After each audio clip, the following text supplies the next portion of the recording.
In an enchanted land that seemed untouched by the steady march of time, there lived an old master named Gohan, who found a baby boy abandoned in the wilderness of the region.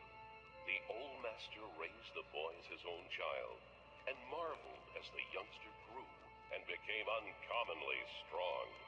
Now the boy, known as Goku, is on his own, and has become the sole guardian of his grandfather's most mystical possession, his Dragon Ball.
On our study of the martial arts.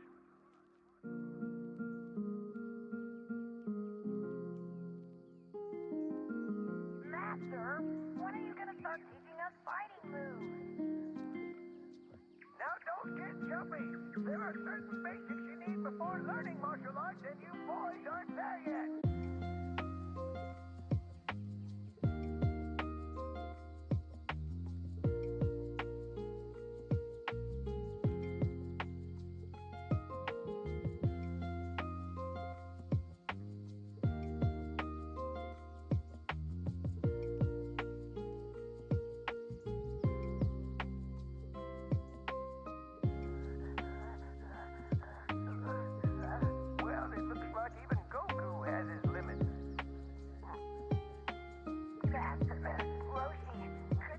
Faster with the Nimbus Cloud? Would that challenge your abilities, Goku? I guess not. It's just that I'm so tired of climbing stairs. Did you know Ox King and your grandfather Gohan used to carry crates up these mountains all the time, and not once did they ever complain to me? My grandfather delivered milk here? By me? I'll meet you at the top, Master.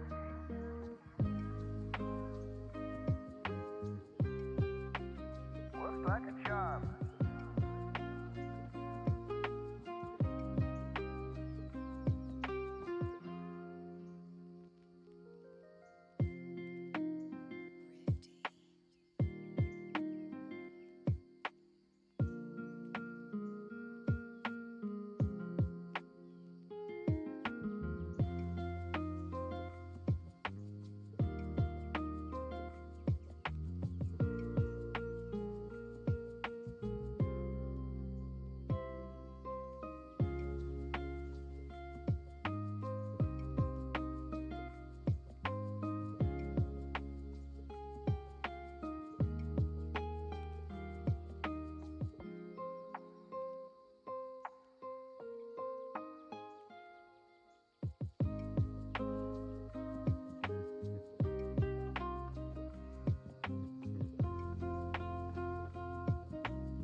Good evening, everyone. Welcome back for another read-through stream. Hope everyone's nice and well today. Long day, but we made it. We made it. So, on today's docket, as you can read, we are doing chapter 40 through 44, finishing up the second arc of Kagurabachi. And from there on, we will start up the third arc on Sunday, and we'll go through that. I think I'm just going to keep the same thing with the third arc, as I said with the second arc and the first arc. We'll see how we feel going through it, and by the end of it, if I feel like I'm going to just keep going onto the fourth arc, we'll do that. And by some point, I'm sure I'll be like, alright, am I going to stick with Kagurabachi or not? Right now, I am enjoying the series. I think it has a lot of potential to build up more and more of its world and its characters, but for what they are giving us already, it's pretty solid for what it is. I don't think it's the most exciting of new shonen I've read in the last decade or so, but it has a lot of potential that I could see with this, and a lot of grit to it, but not just like maybe, how do I say this, senseless grit. I see some other stories nowadays just throw in there for the sake of suspense, just to get people like, oh my god, what? No, I feel like there's actually like real weight to what the decision of the author is doing for a lot of this dark and gritty kind of seedy underbelly society he's trying to write about, which we've talked about at length. People compared it to Kill Bill, and a lot of the writing here, and with even just the new mangaka in general, they are growing film addicts and film enjoyers. That way they can call upon stuff like Kill Bill and all these other things as references and to shape their story and narrative. I mean, look at JJK, Chainsaw Man, and now Kagurabachi. It's pretty clear, but again, it's pretty good. I think it just needs a couple fine tweaks here and there, further explanations into some of their defining traits that they're talking about, like with the treasure swords over here, their users, because it seems also they're kind of changing up at least the strongest blade a little bit with the rules, where it's like, oh, actually, it's so strong, anyone could become a user, which then I prompted to the question of, well, if it's so strong that anyone can become a user, supposedly anyone, we don't know if that's true yet. Well, the problem is your solution. If anyone can become a user, and that's an issue because, you know, a madman could get the sword, well, get the sword first and just basically have anyone and everyone touch it to the point of it's going to be literally impossible for a single madman to properly use the sword, A, because it's going to get nerfed to oblivion, maybe, because it will not... The theory is, like, with each person that has an affinity attached to the strongest blade, I forget the name of it, but the strongest blade, some people have suspected it's going to probably have less power to it.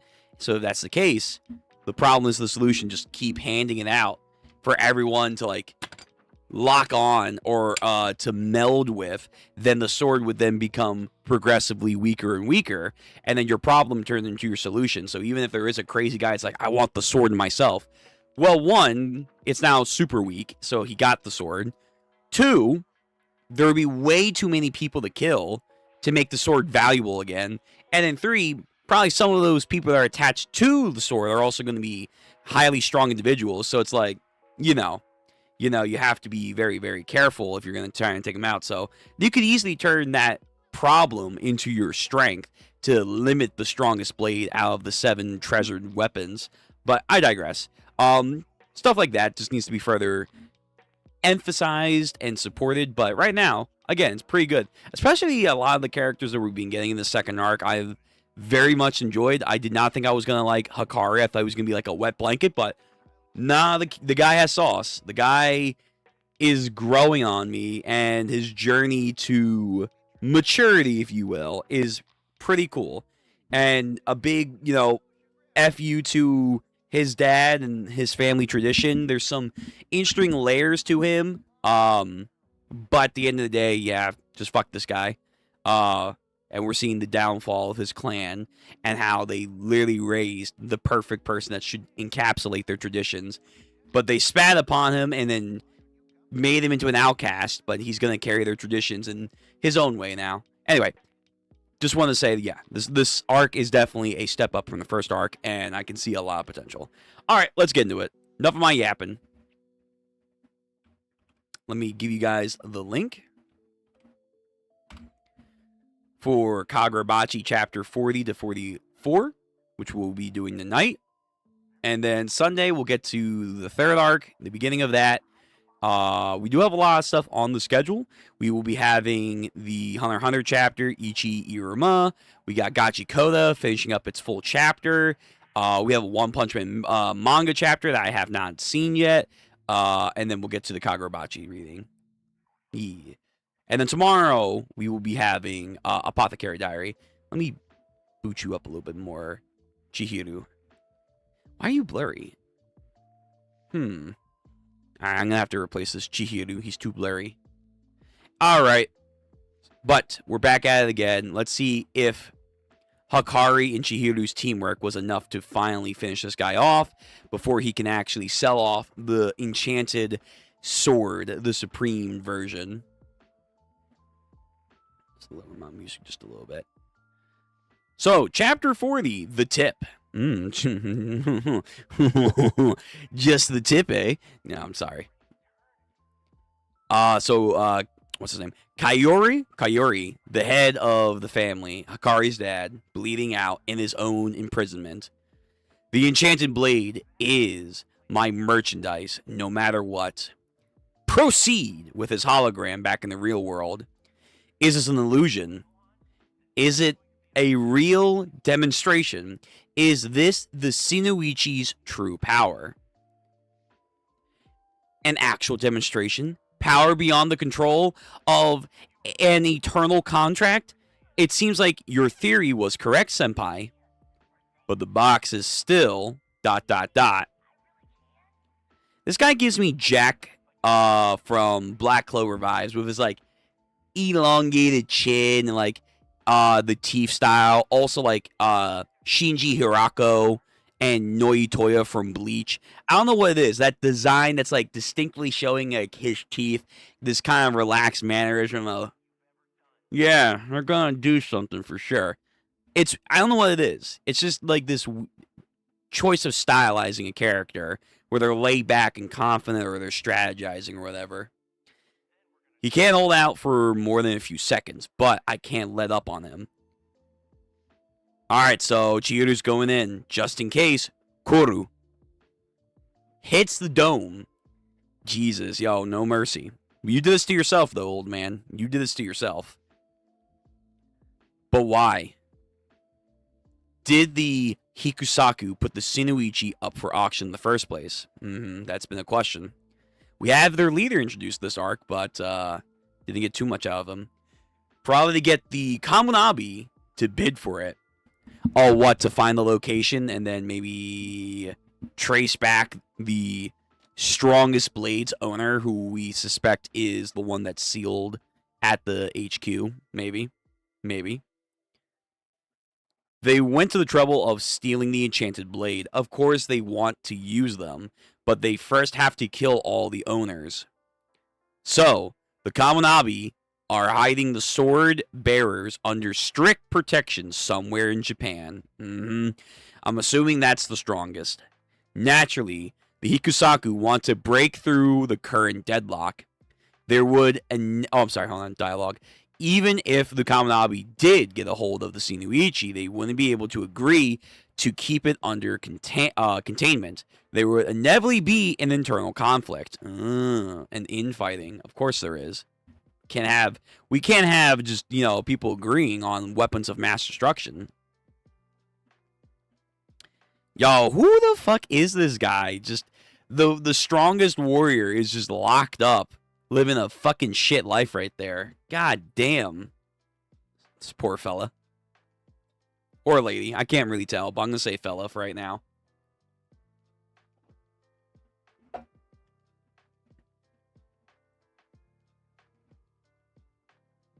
they might move the Sword Master. At any rate, I think the Hikusaku are seeking some kind of distraction to kill the sword bearers. So this might kill that theory then about, well, the strongest blade. Well, no, actually it would enhance that theory, because if the strongest sword, the Shinoichi, I know it's not its actual name, but I'm just labeling it as, if the Shinoichi is that strong where the eternal contract is moot, why do you need to kill the bearer? As collateral and insurance, like, if they ever needed to obtain the sword again, only he who was worthy, the first original bearer, could actually take back the sword, maybe. So it could be like a contingency plan. But realistically, if the person that's going to get it from the Hikusaku now could just have it without any consequences, surely that's like something you can just get to later on and kill the rest of them. So maybe the theory is correct, where they can wield the strongest blade. Anyone can make a contract with it. But the flip side is, it's a weaker product. You're losing a percentage each time. And then by the time 10 people, let's say, have the sword in hand, it's actually like almost a regular katana. That would be like a good little weakness there. Like, yeah, sure. Anyone and everyone can wield the strongest blade, but too many makes it a worthless blade. And Chihiro thinks back to his dad. The Shinoichi is unique. That's why it's under more strict protection than the others. To contain the Shinoichi's unique ability to overpower its internal contract, it was protected in the box for 18 years after the war, and even you have never saw what it looked like inside, Chihiro. This blade's that nasty? I mean, supposedly these things are like basically nuclear swords over here. They are catastrophic weapons of mass destruction. But this one apparently is the little boy, the fucking A-bomb of them all, the numero uno. Interesting. The seal on the box was also extremely robust. Those Kaminabi, old farts, did create it. To break that seal and open the box, you need bio-authentication from those three, in particularly. The woman, Longbeard, Shorty Sensei over here. Okay. So, they have another issue. It's fucking sealed. Alright. It might be possible to independently analyze the sealing ceremony to find a different approach to break the seal. But with the seal of that level, it would take the most skilled sorcerers at least 10 years. If they cannot open the box, they cannot touch the Shinoichi, so it does no good for the Hikusaku to possess it. Okay, so there is a reason why they need to locate the HQ. Alright. That isn't just, oh hey, the power is weaker. They put it up for auction to somehow shift out the status quo. That's my theory. Right. So as long as the seal of the Shinoichi box is intact. Yo, so much for 10 years. Yo, these Kaminabi seals are fucking dog shit. It's broken. It's wide open. Someone busted that into there. Like they were a bear and that was a picnic basket. Oh. Yeah. The nine-tailed seal was worthless. So the walking nuclear sword is freed, as far as we can tell. Yeah. Oh, we got a problem. It can't be. It might be possible to independently break the seal. It would take at least 10 years. And it's been an intensive 3 years. 3 years. Okay. All right. So the Dawn, the boss, Corollo Lucifer over here. 3 years, huh? After that day, I funneled everything in to open that box. Oh, yeah. Explain. Didn't you want to be the first to open it and enjoy your own fruits of your labor? But will Kaiora use it? He'll use it. Kaiora Sazimi lives for the Rakuzachi. If he's driven into a tight corner, he will grasp at straws. The reason I'm letting Kaiora try his hand is, even if he's able to wield the tip of Shinichi, I figured the risk is greater. What? The tip? Now they're emphasizing the tip? The risk? So long as the Shinichi's master is still alive somewhere. We cannot be sure if we have primary control. Oh, okay. So there is a control variable. There's a control variable they are trying to factor in. But not necessarily an output of power. It's more of, hey, this guy can, like, maybe from long range. Oh, I'm sensing my swords being used. And then, like, the short circuits or something. In other words, Kaiora is our guinea pig. Of course. Of course. The man in the seal. Kaiora. Now, what will happen? These Ikusaku guys are very cautious, man. They've been planning something. Hakari is passed the fuck out. Kaiora is somehow standing. That's...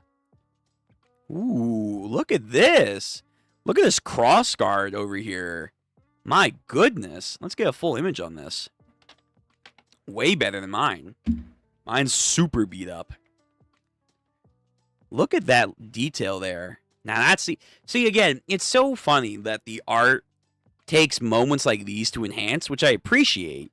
But then it's like its regular day-to-day art is just like lacking in so many areas. I'm seeing improvements here and there, but people have still said, "Oh, don't worry, it gets better. The art actually has more consistent value later on." I'm like, all right. So I'm still getting some almost like rough drafts here and there. So the Shinichi, dripping with blood and malice, I guess. Ooh, is it a blood type sword? So you have the water-esque swords of the Enten. You have lightning and ice, and I forgot the third ability of Cloud Gouger. We don't know what any of the other ones are. Is this going to be like a Muramasa situation? My blade, it craves blood and iron. It wants the taste of iron. Blood is dripping. Y'all, we are gassing this guy. I mean, he is the strongest user, so I assume he should be getting gassed, but him just in his cell constantly, waiting. Oh my goodness. What is this? Magasumi. Oh my god. Magasumi. I don't know what Magasumi means. It's probably going to be something with, like, blood or whatever, because it gives me blood vibes. And his eyes are almost like bloodshot. Like, he's like, in a way, he's kind of like Shiryu of the Rain. He craves to use his sword again. We have, like, a puddle that forms from this droplet. And flowers are blooming. Oh. A garden. What the fuck? Okay, I guess I was wrong. So, some kind of nature-based sword? Or maybe blood and nature? What is this? Yo, Shia LaPouf over here. He got resurrected. He's gonna save Meruem this time. What kind of Tokyo Ghoul-esque power am I looking at right here? Choji on roids. I couldn't draw the sword, but even just commanding the very tip of its power. Okay, not literal tip, but the tip of its overwhelming energy. How wonderful, Kaiora. So this what? Like, this is one droplet of power, whatever that means. Like, it's still in the sheath and, like, you barely cranked it open. Like, You barely got it unsheathed, and you got one droplet of its potential. Bro, we are hyping this blade up, man. We are. It's the nuclear of all nuclear swords, so sure. Did he just fucking speed blitz? Oh, no. I mean, it's butterfly wing, so I'm imagining speed. Wait! I thought you couldn't unleash the power. Wait. You do have the power, maybe. Or is he hitting him with the sheath? Is he actually hitting him with the sheath because he couldn't unlock the blade? Like the Z sword or something. Either way. Chihiru blocks. The sound of a blade. It can cut even... It can cut even without being unsheathed. So he is using the sheath. What the fuck? This thing can cut without being removed? We're both extremely worn out. Hey. Weren't you... Actually, hold on. That's a good question. I just realized. Wait a minute. Bro, where did you go? Weren't you facing her down? Weren't you gonna have a smackdown with Hiyuki here? Unless they're cahooting. Do we have a traitor? What's the situation? I mean, she's beat up, so I imagine there was a scrap of some kind. But this man, I guess, is like his overall 10-year, 3-year plan. Cautious. He said, fuck that. I got no time to fight. I got plans that need to be born. But injured nonetheless. Alright, so she's here. I guess we're going to see maybe if she's the strongest. The battle of the strongest for a reason. Fascinating. Very fascinating. Okay, that was chapter 40. Let's see. We got any comments? Who Miss Damon? The sword alone has so much aura. Yeah, I mean, it's aura. One drop of its aura is literally causing a whole fucking panel to recognize this thing is a fucking problem. It, like, creates, like, Melody's little garden here. Some weird blood butterfly field effect. And just keeping it in the sheath alone is enough to put Chihiru on edge. Like, damn. Which goes to show you, whoever this original user is, man is literally starving away to crave his blade. And I'm going to assume that's the name. Magasumi. It is a blade that should be held with utmost respect and full control. Because if not, if it is blood related, I could see like a consequence of not being worthy of the blade is that it drives its users insane or something. I could see that. But yeah, one droplet sheathed still made all this. Damn. N10 and Cloud Gouger, they're cool, but I don't know, man. This sword really is living up to its hype. Okay, I don't see any more comments, so we'll go into chapter 41. We have Chihiru and Hiyuki on the cover here. Chapter 41, Fervent. It's the Tsunuichi. Yeah, these buyers are like, damn, we're getting a full-on display of its limitless potential here. A battle of sacred treasured swords. Said to be something that no one ever thought would happen. Now we're going to see it twice. Sword and sheath clashing. Chihiru, surprised, gets kicked. Kagura fucking does some like... Hold on. Does an interesting stance with his sheathed blade. Is he gonna like... Is he gonna like coat his sheath in like whatever ichor this thing is producing and make like a long range attack? There's something invading my head. Oh, yo, fuck the sword. It's the sword user you have to be concerned about. Oh, He's a fucking parasite. Okay. So maybe I shouldn't feel too bad about this guy being locked up. Oh, okay. There can only be one user. The Shinichi, or the Sword Master, is trying to hijack me. This room is falling apart. I was on the brink of death, too weak to stand, so this is the price I have to pay. But I won't give in. For a man saying this was his merchandise, this was his auction item, he is now being bought over, or slowly being bought over, by the real person in charge of this blade. For his own greed of tradition and whatnot, he's going to become someone else's item to use. What a poetic end for his story. I won't give in. Watch closely. I'm about to demonstrate the Shinichi's full power. With the power, I will kill Chihiro Rokuhara. Hey, this isn't that Chihiro Rokuhara? People are now recognizing.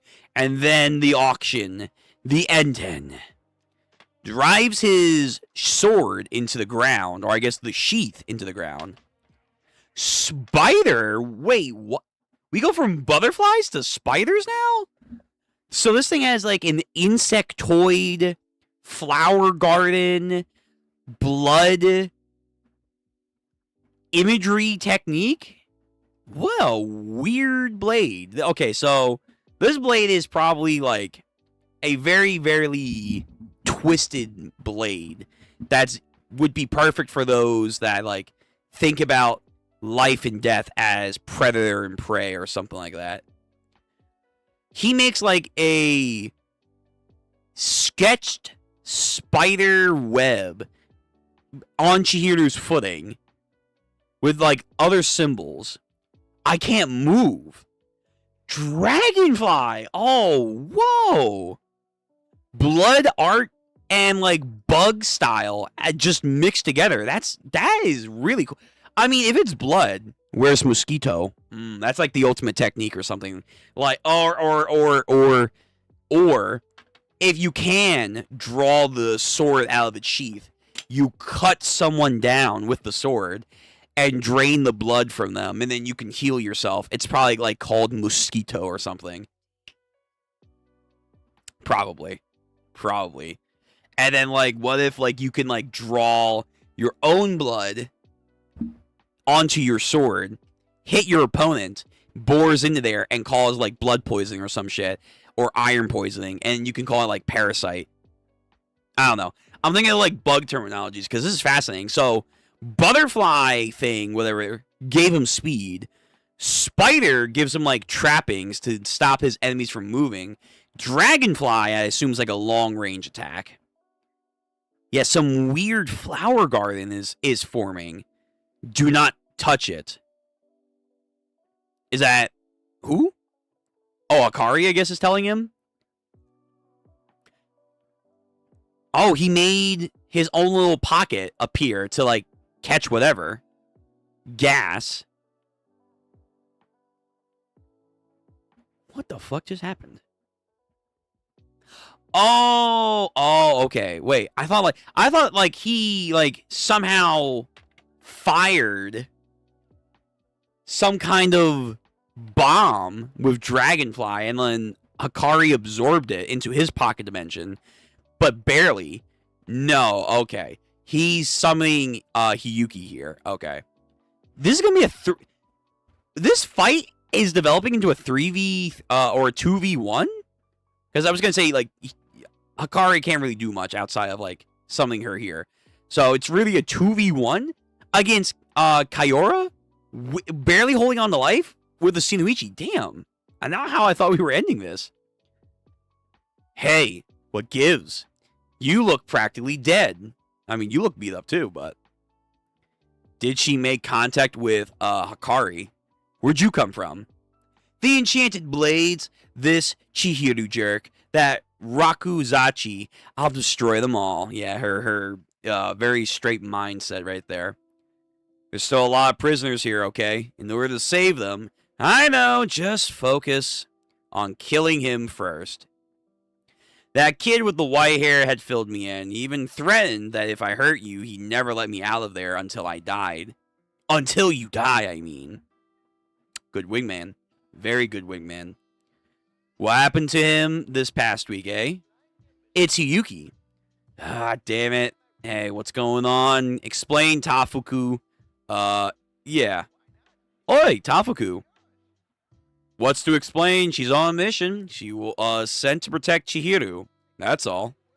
Fine, you guys take the rap for this then, as he lights his cig. How's he alive with those kind of wounds? Sheer will, man. Sheer will to just keep his tradition alive. His bullshit tradition. It is the power of the Sinuichi. Wait, whoa, really? Maybe. It probably is blood. Alright, so that probably does confirm it. So, the power of insect, butterfly, or insect, flower field, and blood. Those are the themes around this blade. You know what? They're probably going to have one of those, like, red lily things. Spider lilies. Spider lily flowers. Yeah, like these, every time in an anime or a manga, you see these fucking spider lilies, and they're always incorporated with some, like, gruesome blood scene, or something dramatic happens, and they go from a pure white to a red. Demon Slayer has the blue ones, but it's typically the red spider lilies. They're always in anime and manga. Yep. Just terrible, terrible things. Is there actually just called a series called Red Spider Lily? Wouldn't shock me, but okay. Yeah, spider lilies and Demon Slayer. Spider lilies everywhere, man. Everywhere you see in anime and manga, you'll probably find the spider lilies. So I wouldn't be surprised if this technique probably has, in this flower garden-esque ability, a spider lily technique. Most likely. It is the power of the Sinuichi, so it is probably helping keep blood inside of him. Good technique. Again, one droplet, and he hasn't even unsheathed the blade yet. I think so. Whenever the Sinuichi was mentioned, Dad would always clam up. This thing is a fucking killer blade, man. The prisoners. It must be the Sinuichi's influence that the space is becoming really unstable. Really? Let's hurry. Don't give me orders. You'd be dead without me. I could have blocked him. Oh, come on. To stave off that freaking move, you need a blast at least as powerful as Flamebone. She's really up her own ass about herself, huh? I guess it's the curse of the strongest in any series. The strongest always have to be the most egotistical. Oh, my goodness. But yeah, she does... She's like a weird combination of Nobara and Maki put together. Aki, the Flamebone. Wait. What? Is that him doing that, or is that her doing that? Because if he's doing that, I don't know how the fuck he did that. He's like Tanjiro all of a sudden. He just copied the technique for his fighting style, but I'm guessing she's doing like a Marco healing flame for him. Like, all right, I'm gonna give you some boost for your hand. Just trust me. What? Wait. Hold on. Oh, wait.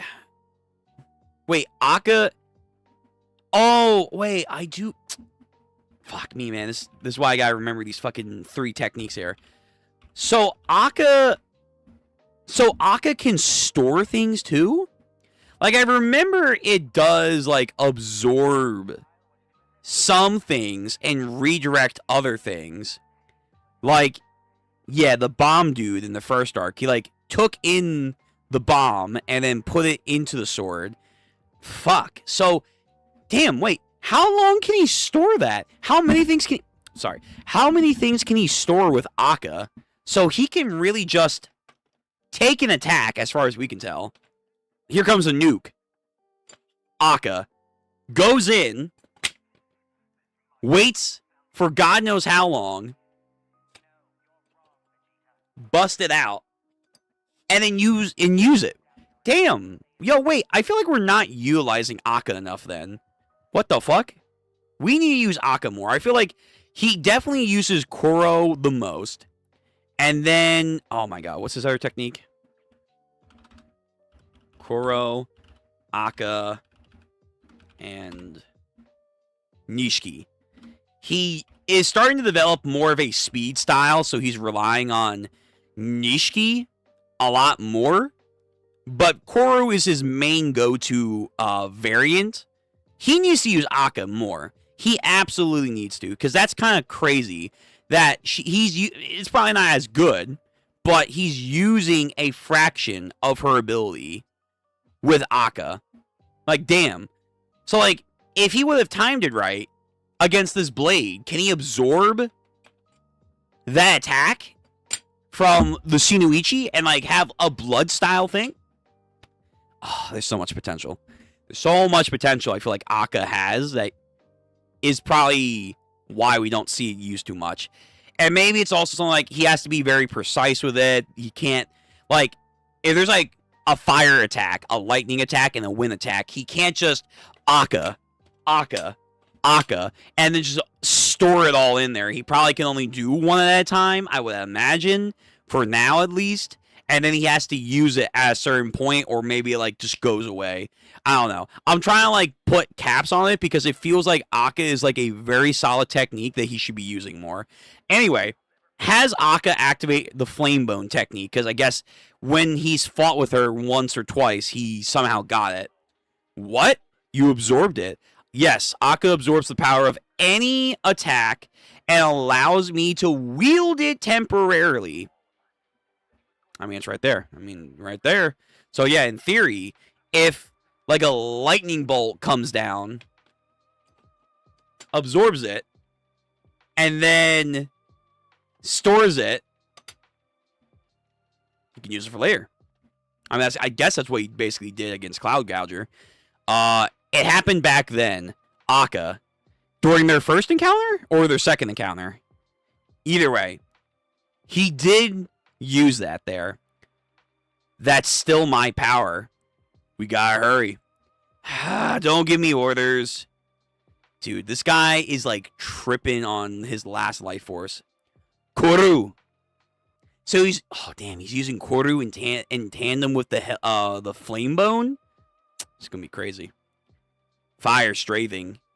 A long range slashing that's infused with flames. Yeah, dude. I mean, that's a good combination right there.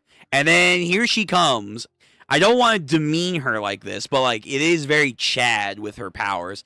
El Director. And, like, she's coming in with that, like, strong left over here. Like a jet punch here. The Flame Bone and Enten, if they did work together, then maybe they can... What? What can they do? Beat the sword? Unlock something? Both? Well, you know, man. Well, you know. Spill. Again, the sheath blocks. Sword is built, baby. It's even enhanced his physical capability. What? Okay, no, this sword is... There's a reason this sword was sealed. Are you serious? Really?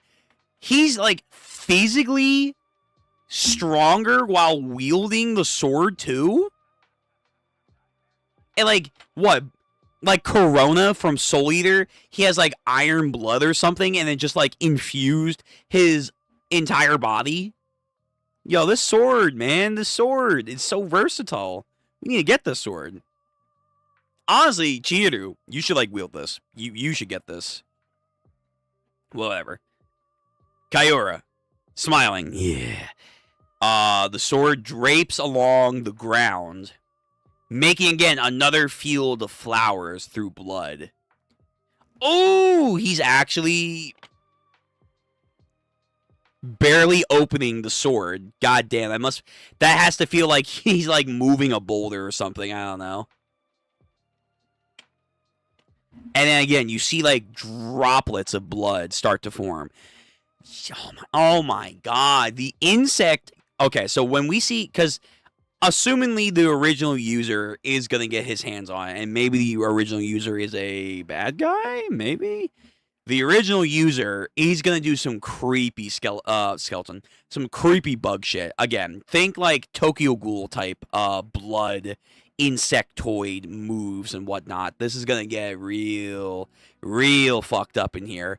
Centipede. This is like a good offense and defense technique, I feel like. Perfect for defense because it coils, but then offensive because it's like a long-range whip or whatever. Centipede. And then closes the sheath. Yep. Oh my god. Wait. Okay, I was kind of right, but not in the sense that I was thinking of. I thought it was going to be like a whip. So this thing wraps around him, and then when you close it, it makes like a Bambina omnidirectional slash. Bro, wait a minute. Okay, no, this sword's really cool. I really dig this butterfly, spider, dragonfly, centipede, insect themed move. It being like probably blood related is pretty edgy, but kind of cool how they're depicting it. The flower fields are also creepily inspiring here. Yeah, all right. Yeah, this sword is pretty cool. It's pretty fucking cool. Sends a pulse wave slash out in all direction. He blocks it, but barely. She blocks it, but feels it. Tremendous. And that is just the fraction of its power. Yeah, again, like he's saying he's barely able to really utilize this blade. It's doing this against the enchanted blade and even the flame bone. Come on. Now we will possess. Now who will possess the Shinoichi? Let the auction continue. The biddings begin at $1 billion. Me, I want it. It's mine. The enchanted blade is ... So if the plan is for us to actually take it and they can track us, then we should actually probably let some of these bozos have it, in theory. But anyway, we'll see. The Kamunabi, my merchandise, my family. Again, merchandise. You are literally a merchandise now for someone else. Okay, that was the end of chapter 41. All right, let me see if we have some comments before we go into chapter 42. Shinoichi hype, Mr. Proto Man, absolutely. Vince, bugs and flowers can both be found in a garden. True. And blood / nutrients is something that fuels a garden and life as itself. So, creepily, but yes, very true. Mosquito would go hard. I'm telling you, mosquito is going to be a technique that you'll see. Again, it probably requires you to actually drag the full blade out and then pierce your opponent, and then you suck up their blood, and then you could probably get healed. Because if this thing is already enchanting you to be physically strong and allows you to like negate some of the wounds from bleeding out, there probably is a technique that allows you to take in the blood and moisture or whatever from your opponent. And that is, if any bug, the mosquito. The mosquito. I wonder if he has like a shotgun attack that's called like beehive or something, and you see like a bunch of like little bee stingers come out. That'd be kind of cool. The techniques write themselves. There's so many insects you can fucking do with this shit. The actual name of the sword means something like captured sins, if it was translated in a similar fashion to Cloud Gouger. Captured sins. Interesting. Spiders, dragonflies, centipedes, all insects that eat pests like flies and mosquitoes. Oh, voracious insects. Ooh. Okay. That's actually a good catch there. So, damn, my mosquito theory is wrong. Okay. Think of another blood-sucking insect that, like, also eats other pests. I don't fucking know. Do ticks eat other pests? I guess they would be considered pests, so probably not. Channeling the distasteful to control the environment of a garden. I guess so. Okay. Akka is busted. A perfect free use of copy of any technique he absorbs. Yeah, and it feels like he just doesn't use that. It's like, bro, you should. Like, I don't think it, like, mitigates the impact of the attack. So let's say someone like Hiyuki throws her Hell Punch or her Flame Bone Punch. I think we do see it doesn't, like, negate the momentum, and it's like he's all good. You'll still feel the impact, but it's like, you should really use Akka more for defensive purposes, especially with some of these elemental attacks. Take the hit, absorb, bounce back, and then fucking save that for later. And as far as I can tell, it doesn't seem there's a rule that he has one shot per usage, right now at least. So in the future, he could, like, Akka, and then do some crazy combo move. But we'll see. Assuming he can only absorb one attack at a time, he probably hasn't used it in this arc because he was waiting for the right moment to bring out the Flame Bone. Sure. Again, assuming. Maybe if the sorcerer who cast the spell, Akka absorbs, dies, he can lose that spell. That's a good idea too. Yeah, again, like, I feel like you should probably have inherent weaknesses on that. If not, like, if this thing can just absorb any amount of techniques and then store them up with no backlash, no weaknesses, it's not a weaker version, he can combo those shit. Yo, just keep stacking. Oh, here's Cloud Gouger's Lightning. Akka. Oh, here's Flamebone. Akka. Oh, here's like a nuke. Akka. And then store that shit up. And then just like Meliodas. Revenge counter. And then like you're gonna see like a crazy explosive cut. I don't know. So yeah, if there really is no inherent weaknesses for Akka or limitations, it does feel like you really should be using this a lot more and storing up way more. But okay, and it does have the one use idea of you use it and it's done. But still.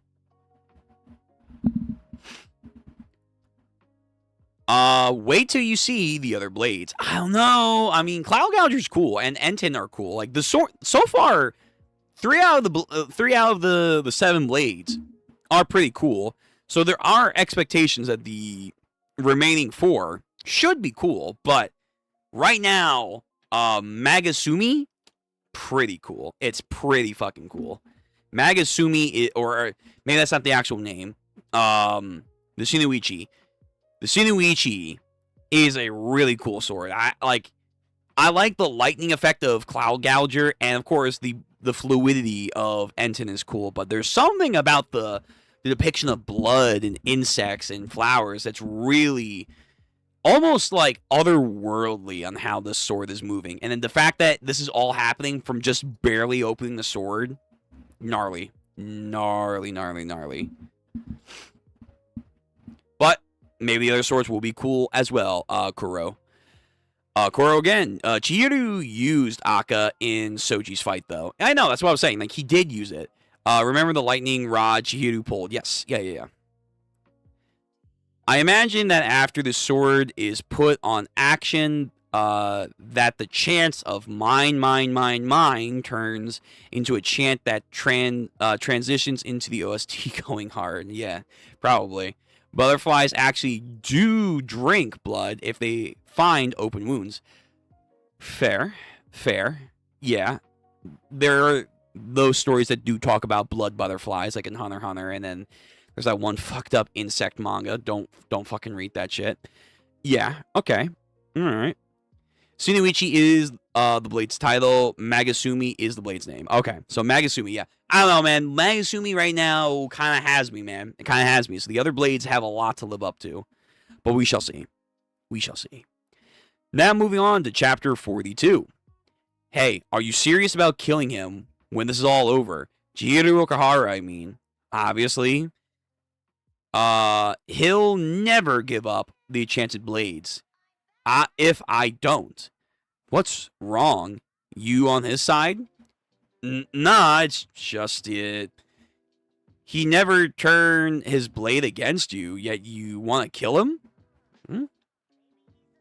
Listen, I didn't kill him back then because he was so pitiful. I'm not as taken with him as you are. Right now, there was a kid here earlier. He was shouting for them to give his big sister back. I'm ignoring orders to save something that should be thrown away. But that's why I'll kill him next time.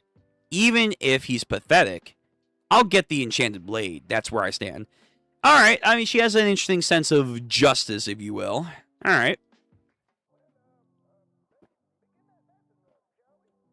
Nothing too crazy. Auction scene the fighting still. Come on. The Shinoichi sure looks nasty.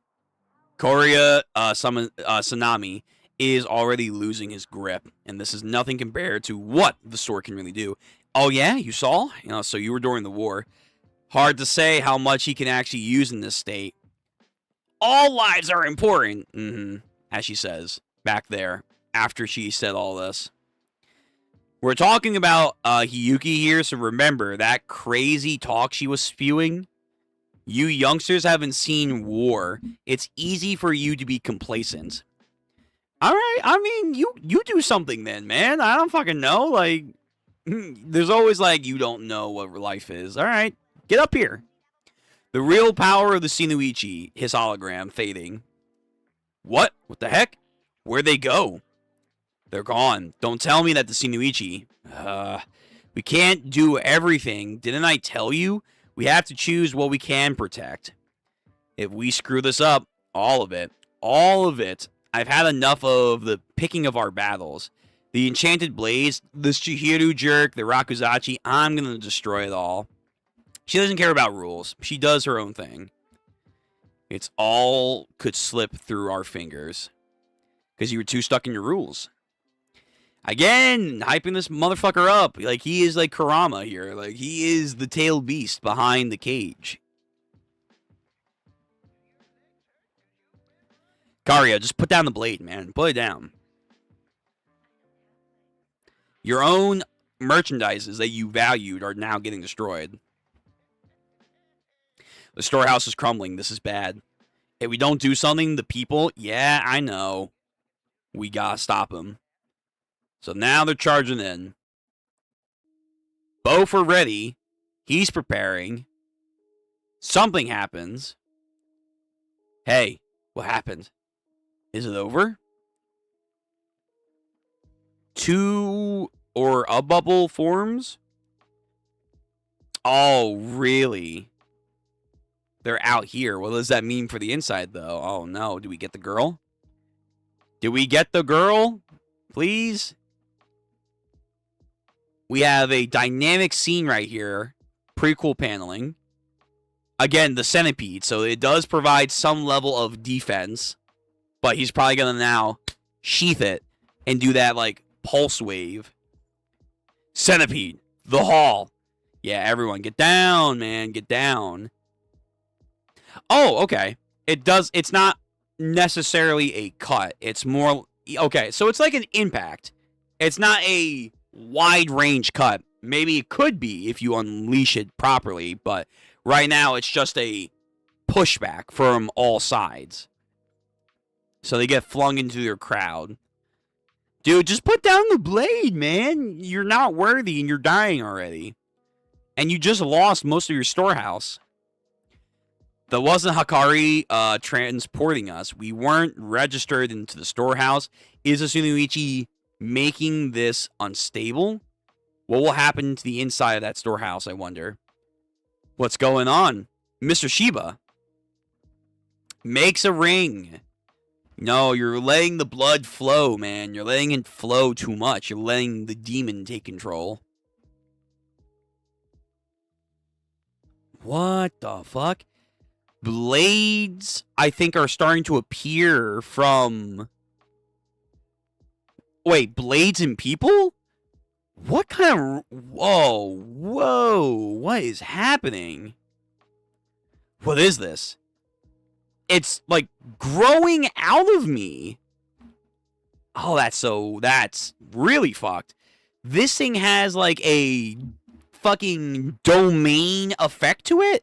It has, like, a zone that you can't enter because you'll get parasitically taken over. That's crazy. But there are also, like, these other swords that are appearing, too. Chiryu is, like, really fucked and, like, oh, God. So we're now seeing why his dad did not like the sword. The Shinoichi, he can use it. So, obviously, his dad's kind of like Tom from One Piece, where, like, a sword isn't necessarily good or evil. It's the people who use it. But I am kind of wondering, what was his original purpose for this blade? Yeah, the overarching reason was to stop the war. Sure. How did he come to this blade's mindset? Because it does feel like, inherently, it's very, very necrotic in how to use the blade and on opponents. Unless the abilities only came from the first original users that, like, shaped it, kind of like how Zanpakuto's toes are made. They're blank by nature until a user gets them.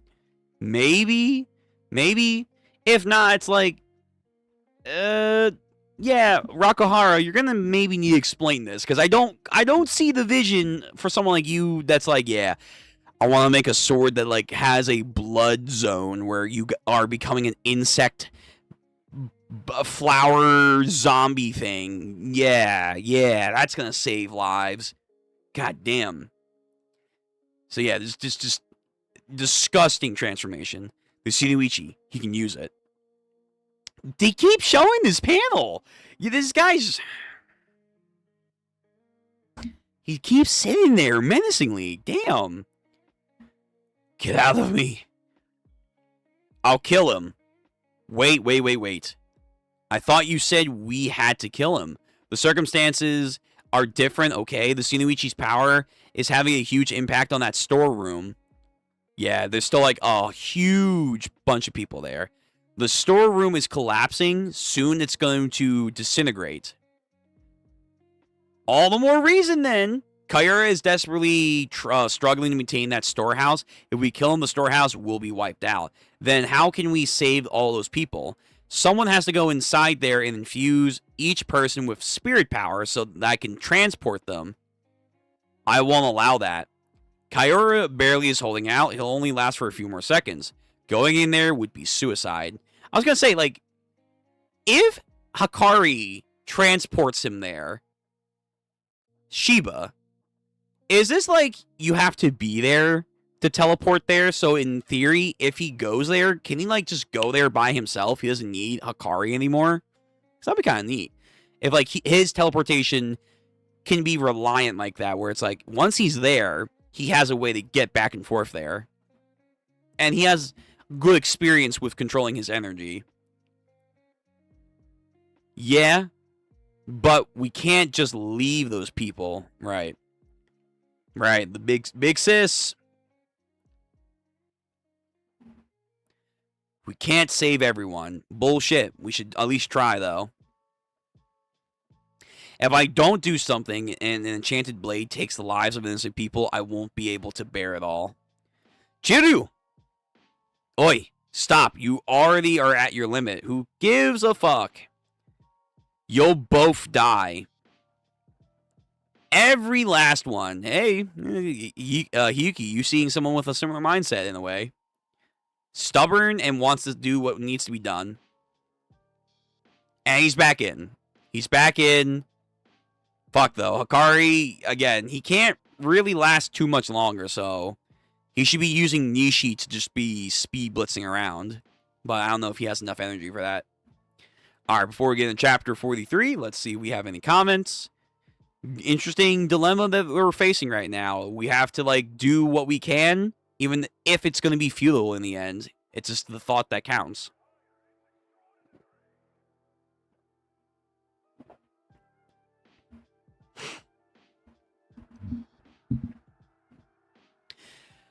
Let's see. Centipede is kind of like an omnidirectional shockwave. Yeah. Yeah, I thought it was more like a shockwave cut, but it's more of an impact rather than a cut so far.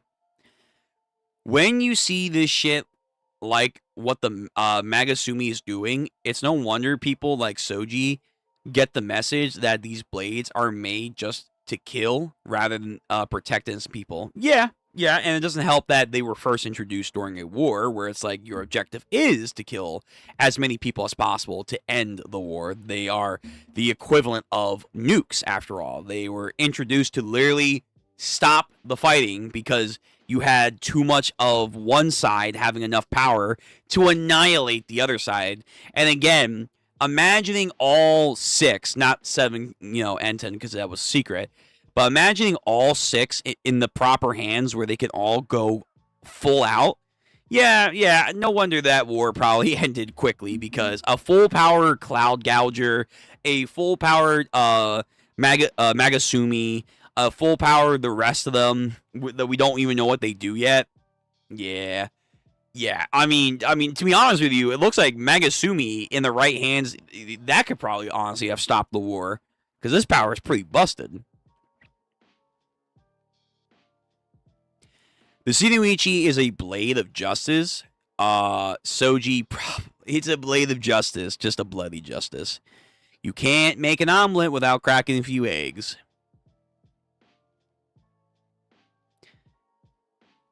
Hakari, nose bleeding harder than Sanji in Fishman Island. Yeah, more nobly than Sanji in Fishman Island, that's for sure. The liquids are not blood.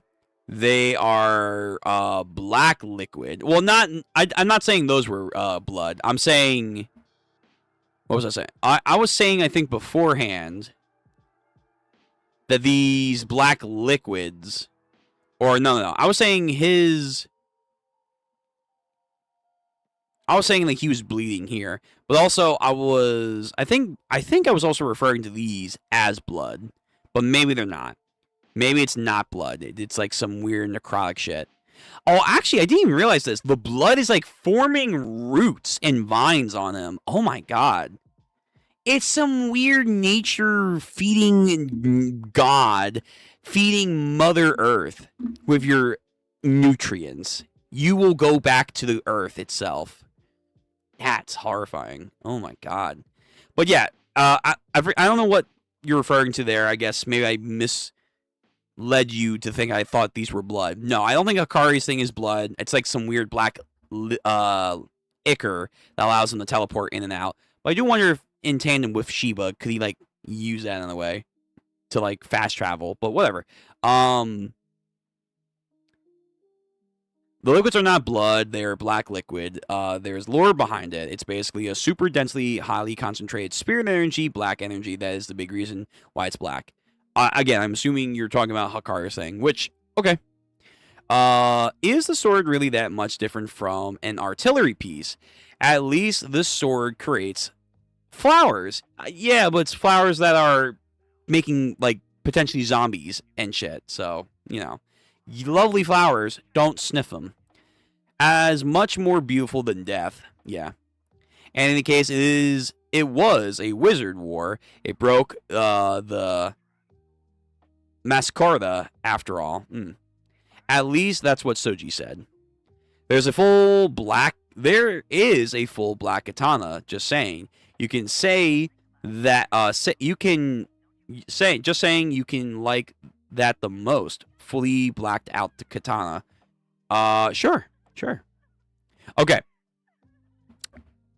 43, and then we have one more chapter, and then we'll be done. Oh, good, we have a flood warning now. Fantastic. Is it really raining that much? If it's raining, we're probably going to get lightning. Which tomorrow, I know we do have, like, a tornado warning, so... No, it's not raining yet. Why do I have a flood warning, then? Alright, whatever. I know it's going to be bad tomorrow.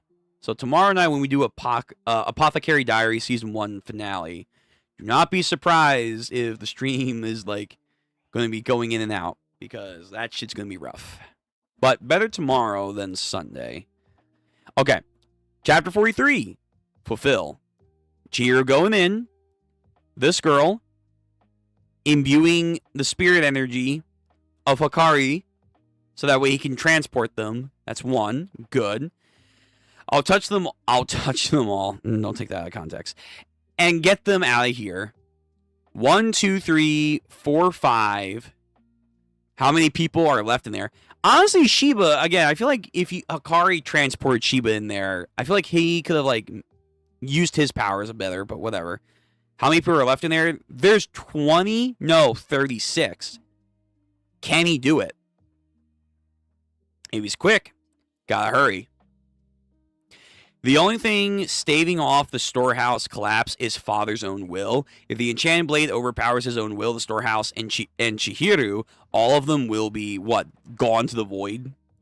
It's up to Kaiora. Now they have to rely on the guy that they were literally just fighting and beating the shit out of. That's close to death. But it's his merchandise, so hopefully abusing his family and everything has at least given him the will to say, fuck you. I'm gonna do my thing. No one tells me what to do. Not even you, stupid blade. Oh my god, this thing, it's just infecting everyone. What's happening? It keeps going. Are you insane? We gotta get out of here. He's out of control. Come on, let's go. What? But you want to die? It's clear that the Rakuzachi's over. The auction is done for. Everyone get away. There's no way he can control the Shinoichi now. More.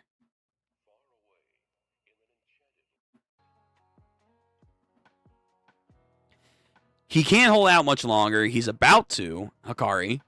I wish he would quit that stupid Rakuzachi. Oh? Oh, yo, I did say I wanted his insight with his dad in that relationship. My question has been answered. This whole time, I've been miserable. So now I might as well be honest. You're so brainwashed by all this sacred tradition stuff. They wouldn't have made me marry you. Oh, never mind. Okay. I thought it was his dad. Damn it. It's just his wife. God damn it. This is not important. No, I'm kidding.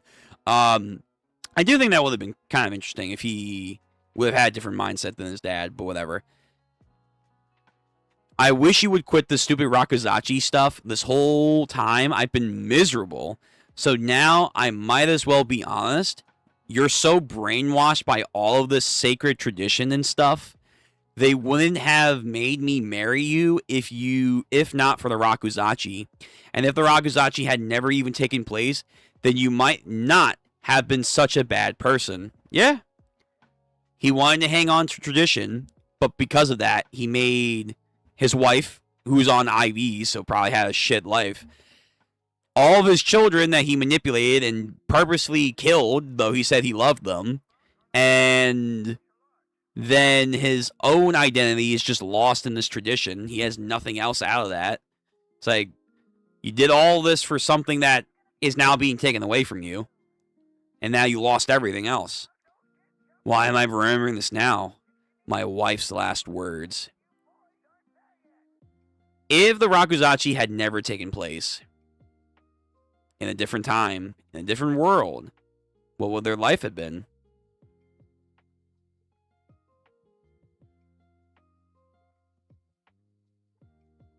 Higuruma, the auction gavel, shatters the memory. He made his choice. He's dying without regrets, which in some cases is admirable, but it's sad that even to his dying breath, yeah, maybe this would have been nice, but he wouldn't have been content. Even now that he is falling apart and everything is being taken away from him, he'll at least die with the Rakuzachi, because that's all he ever was. Okay, here we go. There we go. There's his dad, I'm assuming. It has to be. It's old man. It's an old man version of him.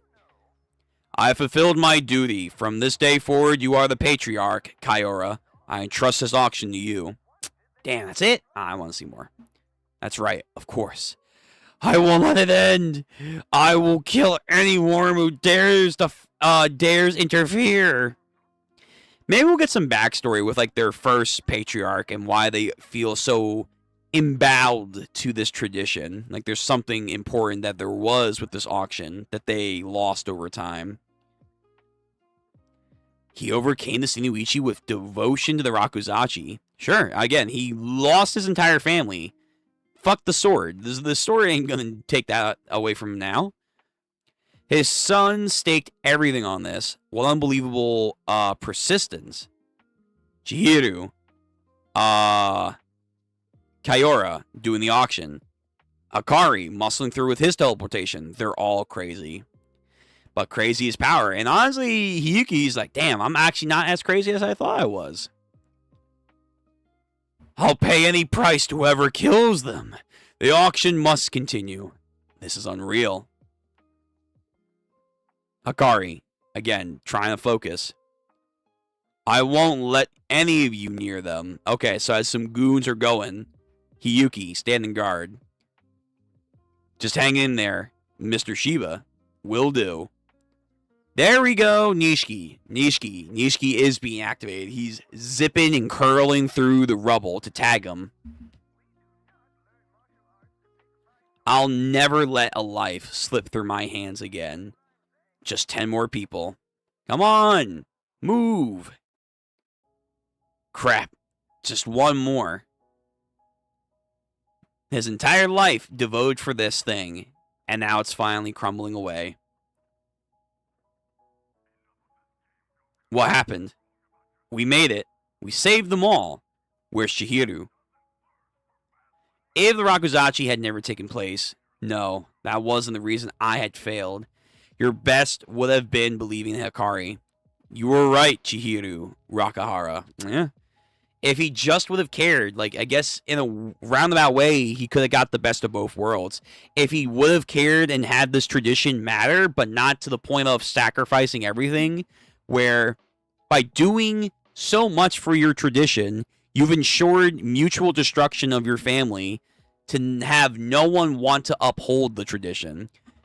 If you hold tradition above all else, then you will have nothing else at the end of the day.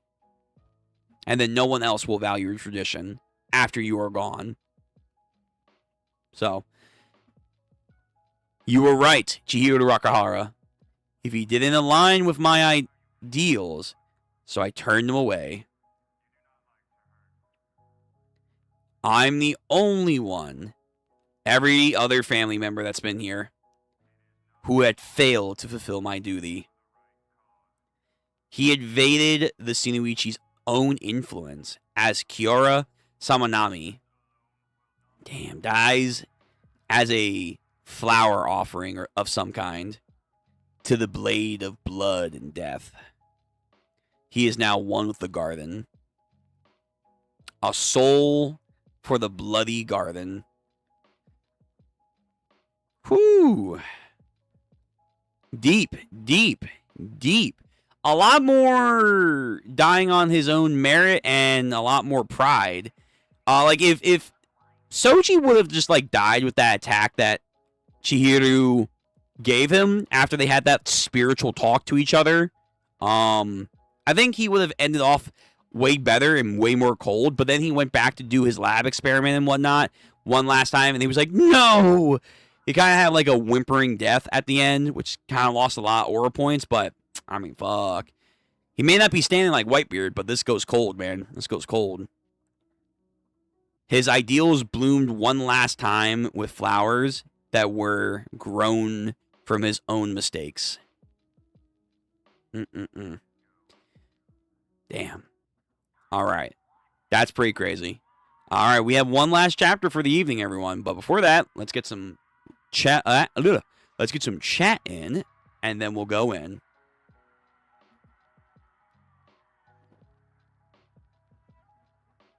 And then Sunday we will start Arc 3.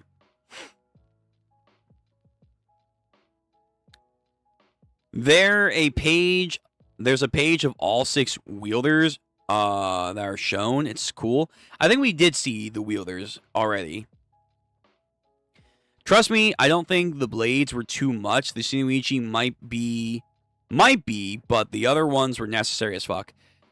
I'm sure they were necessary, but it feels like if we're gonna make nuclear swords, they should all be even. right now it feels like this sword genuinely is just way too much. Like, this guy is crazy.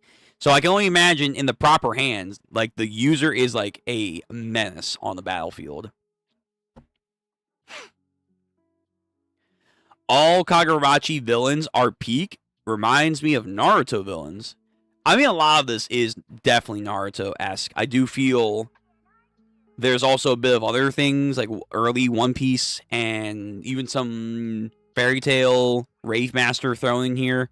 But we saw early on that we saw the prototype of the author's manga that looked very heavily inspired by Naruto. So yeah, it doesn't shock me that you think that too. They're good villains so far, like the main villains, I should say. I need to see what the Hikusaki are, especially with the main guy. He seems fascinating, very cautious.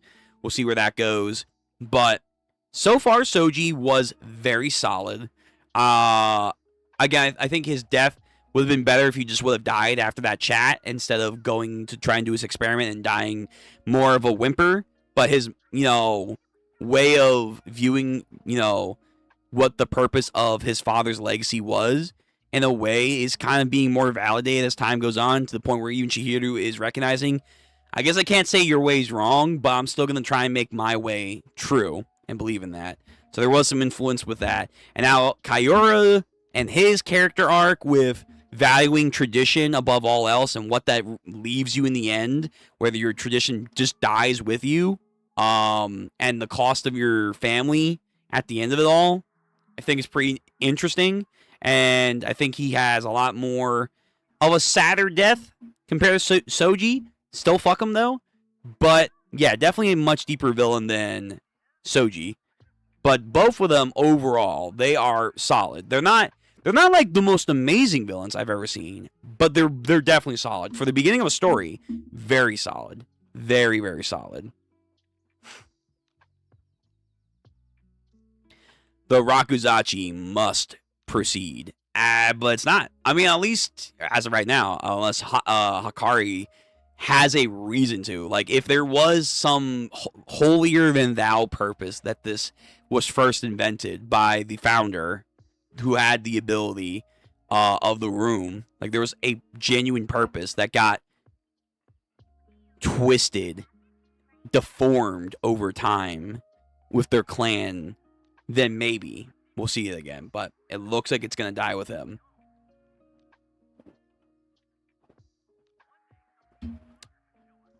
Rain, hail, war, or demonic possession. The auction will proceed. Yeah. The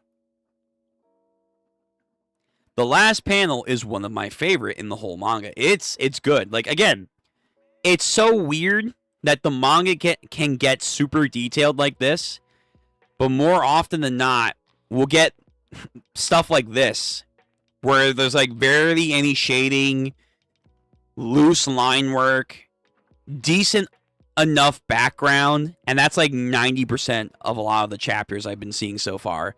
And then outside of combat chapters, every once in a while we'll get like a hyper detailed panel like this. It's like, fuck, just do more like that.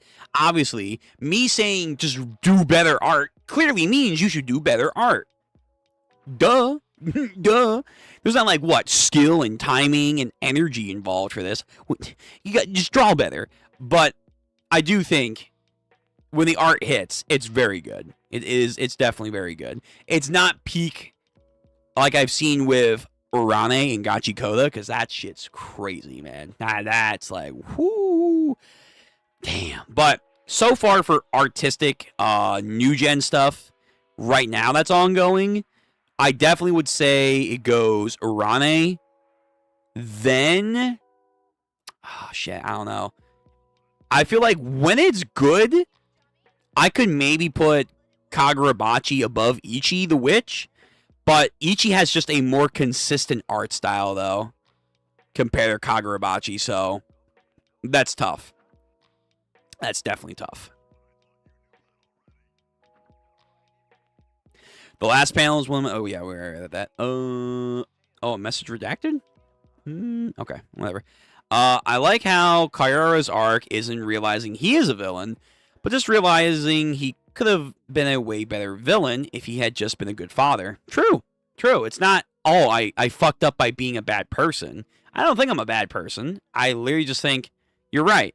If I literally just would have been more prudent with my family that I basically shunned and threw away, my own dreams would have been actualized.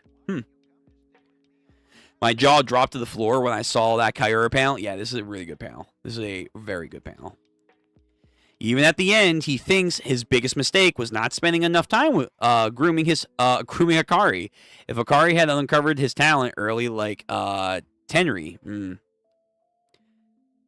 might be a bit uncharitable, but it seems more true that he doesn't do a 180 before his death. Yeah, and I like that. I like that there is this reflection of, I'm not wrong about what I did. I just should have not let my family be cast to the side for what I believed was right. Because if I believed what I needed to do was true, I should have installed it into my family, every last one of them. Even if they, didn't have my ideals, I need to, maybe in his own warped mind, like you guys were saying, he would have groomed Hikari more. He would have forced Hikari to have that mindset, no matter what. Yeah.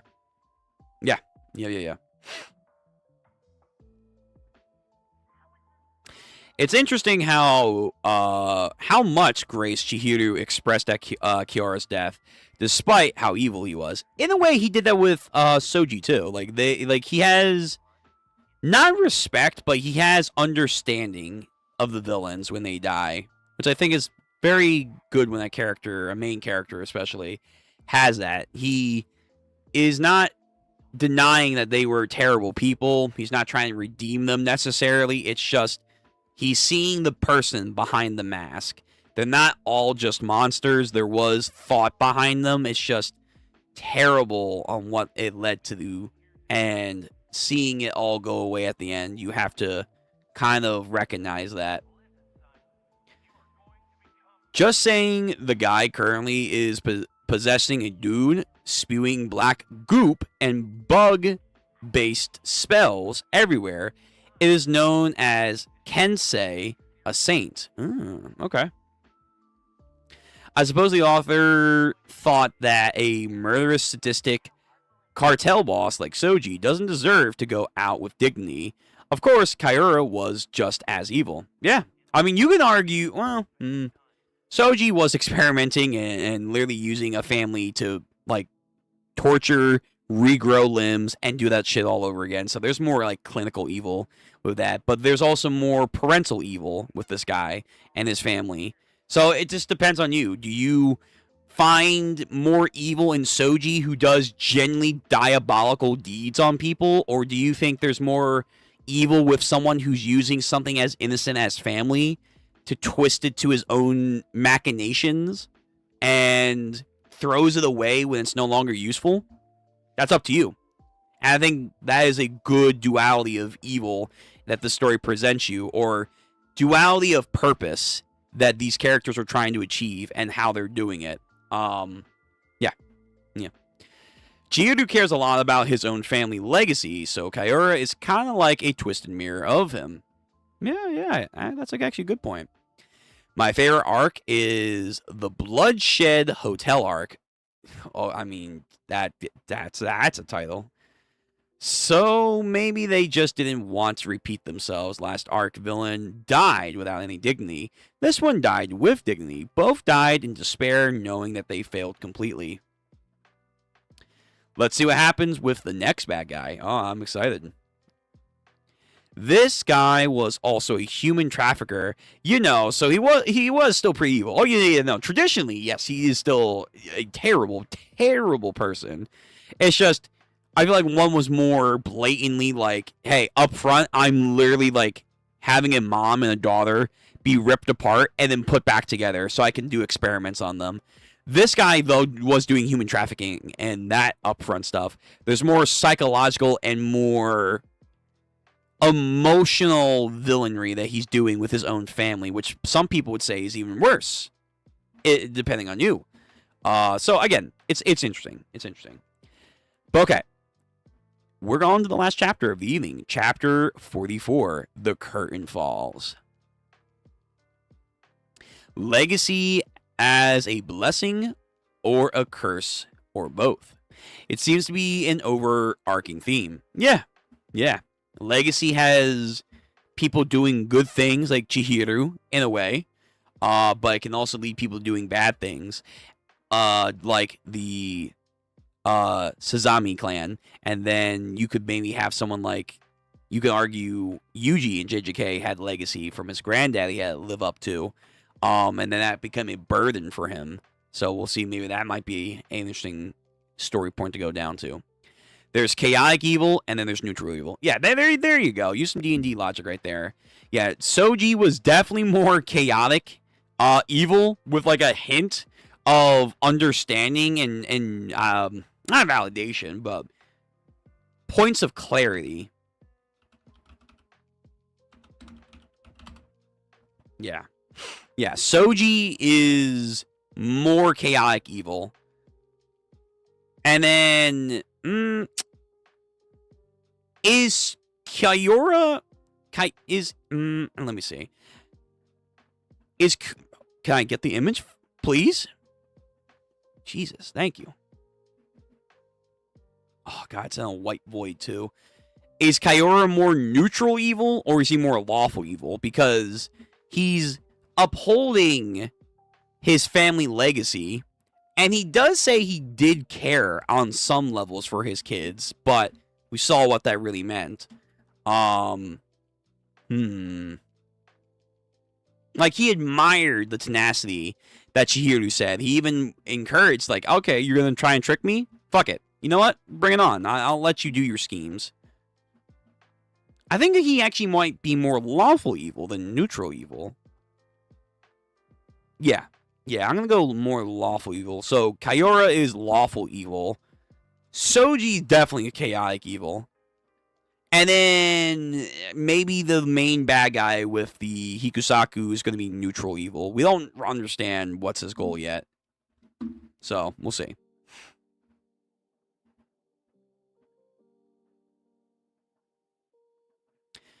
Soji was introduced killing off his own minions like a Bond villain. True. The arc gets way better every arc. You'll see that the next jump in the arc. It seems to be the case. But the best consistent arc is the Bloodshed Hotel arc. All right, we'll get there. 61 to 85 cinema. Kira is lawful evil. He just doesn't really live in a world that has the rule of law. There you go. That's a good way of saying that. Okay. This is the last chapter of the evening, folks. We are finishing off Arc 2, and then we'll start Arc 3 on Sunday. Before we do this, make sure to like the stream. Comment down below what you like about Kagurabachi. Who is your favorite villain so far out of the two arcs? No spoiling, obviously, for any future villains or arcs. And what do you expect for the anime? How do you think they're going to stylize the story? Because I think there's going to be a lot of cool things going for the anime when it comes to speed. I think what we could do would be a lot of cool shading and dynamic fluidity of the drama scenes and whatnot. But that's just me. And then, of course, before anything else, make sure you subscribe to the channel. Where are you at? 204. Let's rise even higher. Let's build the clan higher to be amongst the greats in all of the annals of history. Let us build our war band and conquer something. I don't know. We'll figure out something. But basically, subscribe to the channel. All right. Let's do chapter 44 of Kagurabachi. The curtains fall. So we have Shiba, Chihiro, Hakari. Hey, what happened? Is he dead?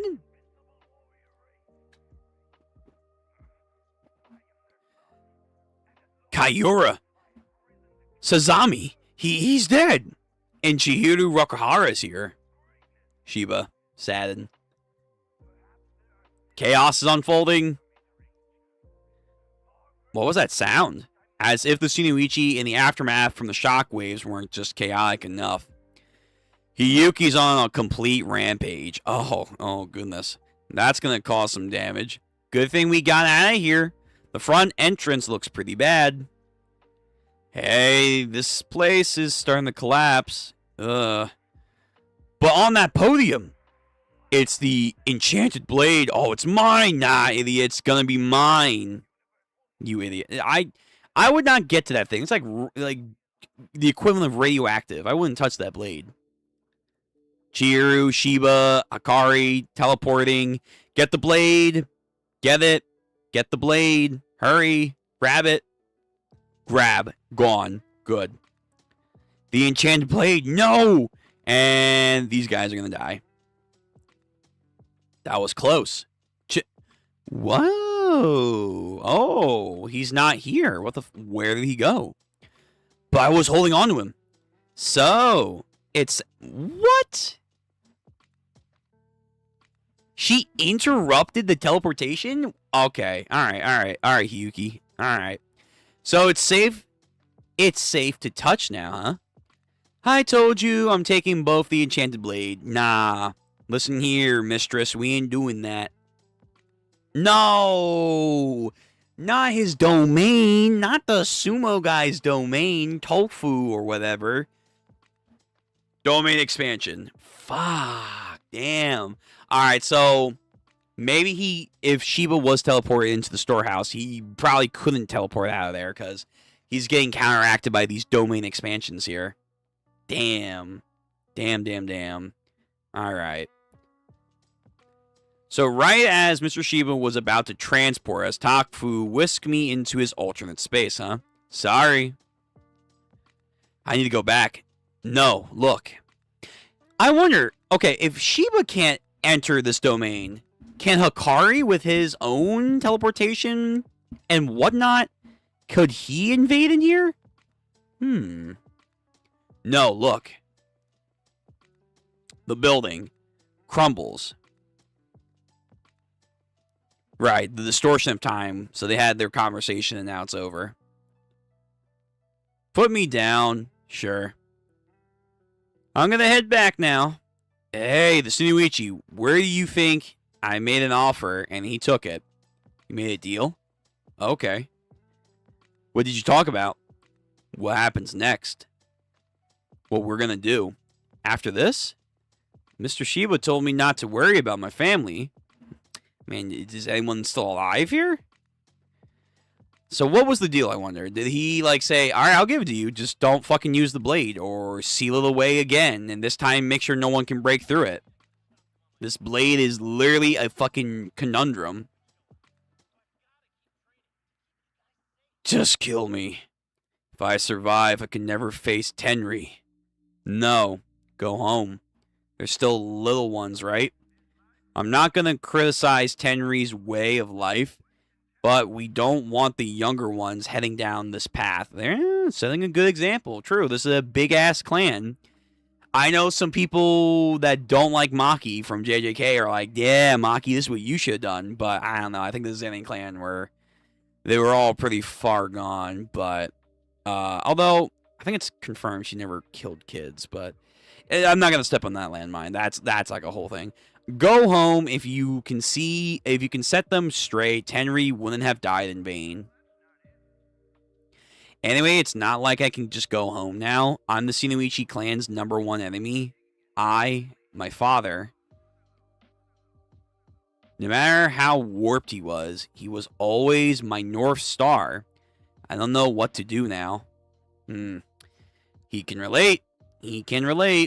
I'm Big Sis. Yeah. You did something good today, folks. You did something real good. People can live free again. You saved them. Even outside of the cage, there's no hope. Right. The Yuki Onna girl. Hope. He made someone else have hope now. Chihiru, will you let me keep fighting with you? I want to keep proving the value that you saw in me. For over 2 centuries, countless lives were assigned prices, and those people hopes were stolen by the Rakuzachi that stewed the stew that stripped the passions of vile lowlives.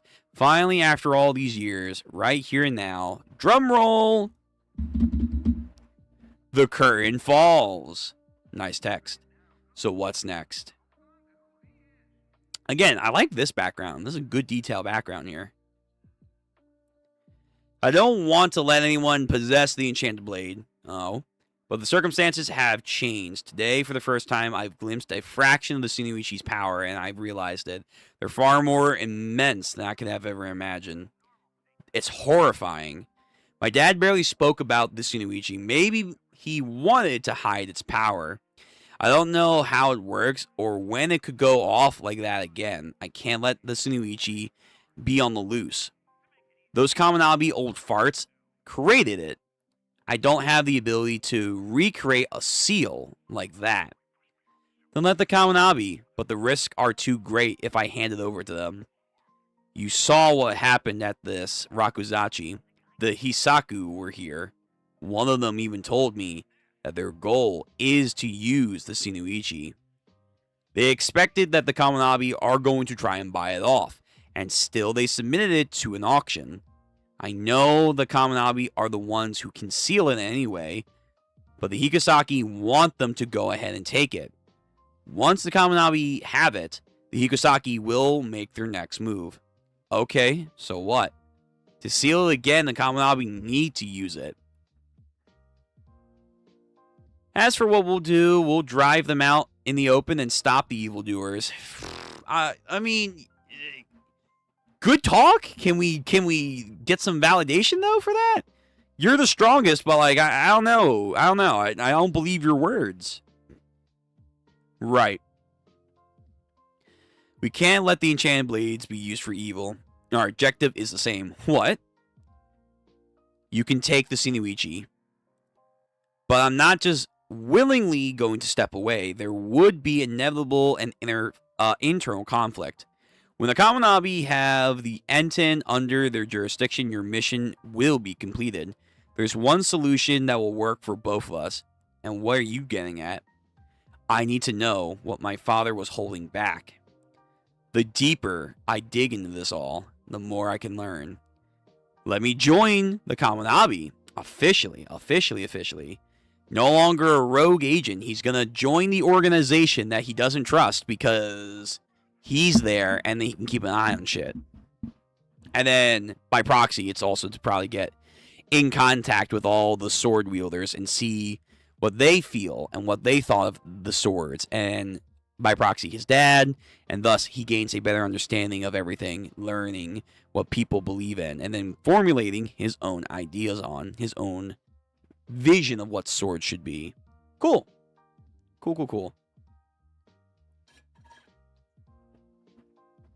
Okay. Well, that's going to be it for reading tonight. So that's going to be the end of Arc 2, and we are officially having him join the Anbu Black Ops here. Can he now get his entire body healed? Because that's like a constant nerf. He doesn't have like his full right hand healed up. He's like hurt, wounded, hungry at times. Just heal. Let's see a full power Chihiro now, please.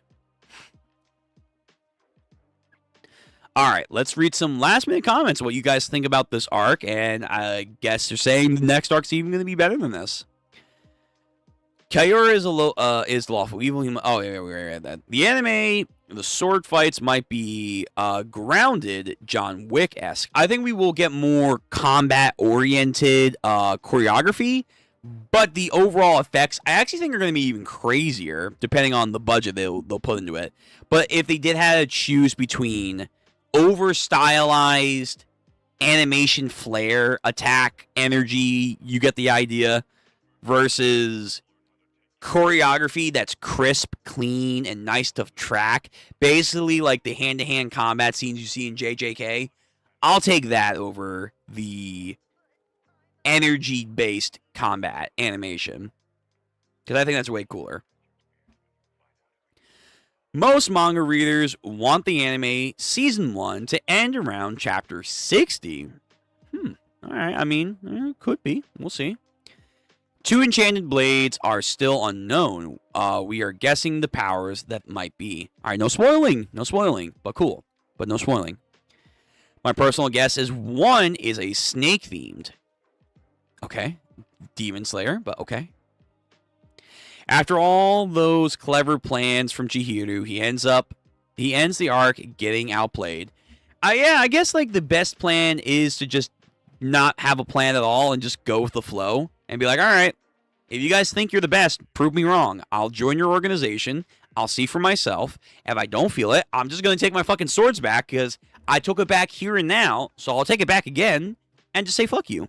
So, yeah. Sometimes the best plan is to not have a plan. King Boomy style. Or maybe Chihiru's father wanted to be seen as an uncomplicated, good, and funny man by his son. Yeah, maybe. Chihiro joining the ops. Joining the ops to understand the ops, to get his information more well-rounded. That way, he can then decide if they really are ops or if they could be understood to his own benefit. We'll see. Chihiro probably doesn't feel like he necessarily has a moral high ground, even against a corrupt government. He has so much blood on his hands for someone of his own age, even if they were criminals. Sure, I don't think it comes from a place of superiority in his own beliefs. It's more of because he doesn't probably have strong beliefs now after Soji and Korea and realizing, maybe there is an issue with myself, reflecting on his own personality trait that he had from a very young age. He's like getting a grasp of who he is, what he wants to hold as his own legacy he wants to leave behind. Like you guys said, legacy is a very important detail in the story. To do so, he needs to see what other people are in lockstep with his family's name, think about them, and then thus use their own credibility to their own ends. Thus, he can then make his own decisions and then kind of improve what he believes in. You get what I mean? I like how his perspective shifts every arc. He wants to look at the world with his own eyes, like his dad told him to. Chihiro is a very emotional person. He just doesn't let show on his face. All the death might have eaten his self-confidence. True. I mean, this is a kid that saw his dad die before his very eyes, but even before then, he was a emotionally concealed individual that has a lot he needs to accomplish and so many things that are at stake. You can't help but feel numbness is a byproduct of it all. But it's not that he doesn't care. I guess it would be the thing. It's just a surface level defense mechanism that he has in place. Because what he is feeling is burning rage. It is a sense of duty. It is a sense of justice. It is a questioning of what is and what isn't okay for society. It's just he can't bring it all out. In a way, it's kind of like Mob Psycho. Oh yeah, Chihiro has a crazy body count. Yeah, I mean, we literally saw when he was getting, oh my god, Char. He was just fucking dicing up people left, right, and center in that, fucking crazy house of Soji. And he ran away from the leader of the Hikosaku. He might have been so intimidated that he believes he needs people like Hiyuki to fight someone, to fight him alone, even though he cut off his arm. I give the Rakuzaki a 7.5 out of 10. Consistently strong with good emotional beats throughout. The storehouse fight is one of the best and unique in the series. Yeah, the first arc, introducing and setting up everyone. So you have to be, I think, a little bit more gracious with that. But even still, I think it has a strong ending portion, the beginning, because of Soji, but then kind of tampers out just at the tail end of it all. So I'd say it's probably like a 7.5, maybe an 8, but I think I'm going to stick with 7.5 for Soji's arc. Did like him as a villain overall. Introduced some pretty cool concepts. Cool fighting and speed. Then you get to, the Rakuzachi. Hakari's character is really good. It is really good. Again, I thought he was going to be a wet blanket, and I hope he doesn't regress. I hope he's not going to be one of those characters like, oh, I don't really know what I'm going to do, sir. And then it's only in the heat of battle he kind of like gets his center, his groove in. Like, no, let's keep a consistent momentum with his character, please. Don't backtrack. Don't backtrack, please. But I like his character and his growth and his relationship to Chihiro and, of course, his family. Very fucked. And then his story with the one girl as well. Very sad. It felt good pacing overall. I think we could have had maybe some more insight to the other family members like we got with the guy that survived.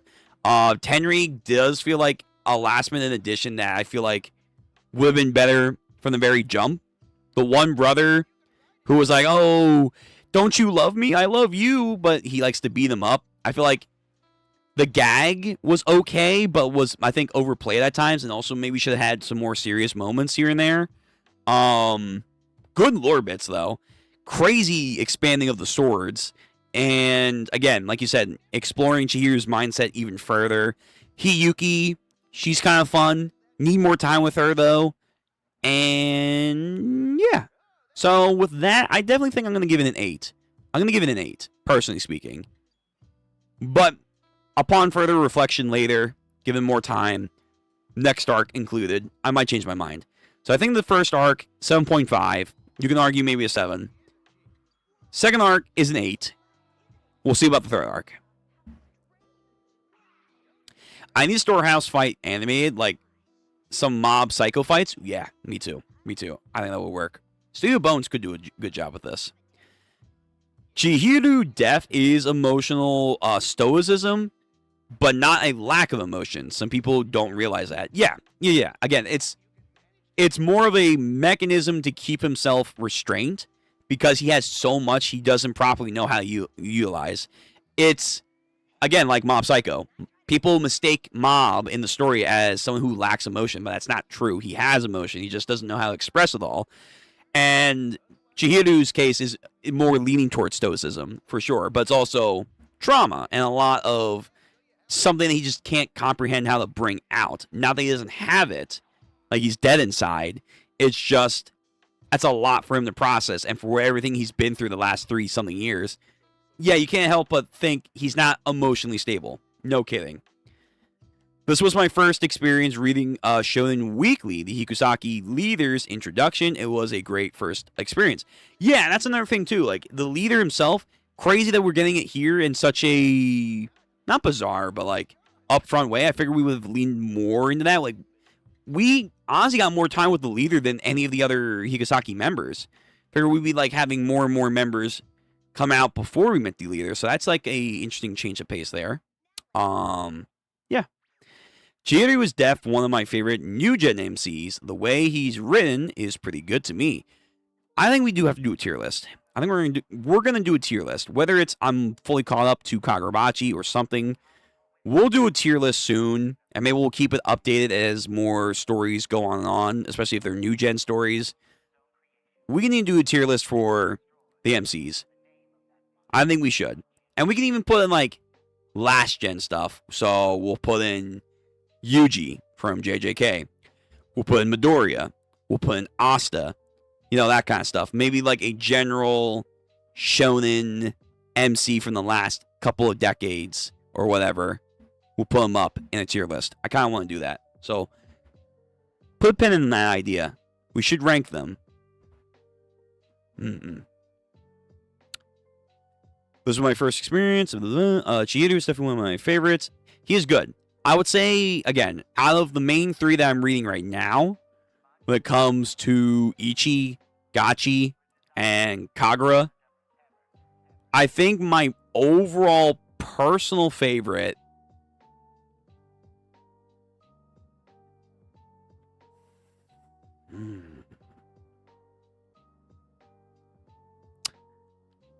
I think Ichi gets me more hyped, but I'm waiting for more depth with his character, which I think we are, especially after the recent arc, gonna get. Like, we want to talk about lack of emotion. and how people misunderstand that with Kagura, Chihiro. That's what technically Ichi is. Ichi's like so warped in his perception of normality that he doesn't have proper emotions outside of getting hyped and stuff. That's pretty much it. That's not Chihiro. Chihiro has his emotions. He just is trying to bring it out in his own way. That's more, again, stoic. But anyway, I would probably say my overall personal favorite is Ichi. But which one do I think is the best right now? Like, written-wise? That's tough. I think it's like Chihiro is growing on me. Like, in the short time span, I do think he's going through a lot that develops his character very solidly for beginning 2 arcs. But I don't know.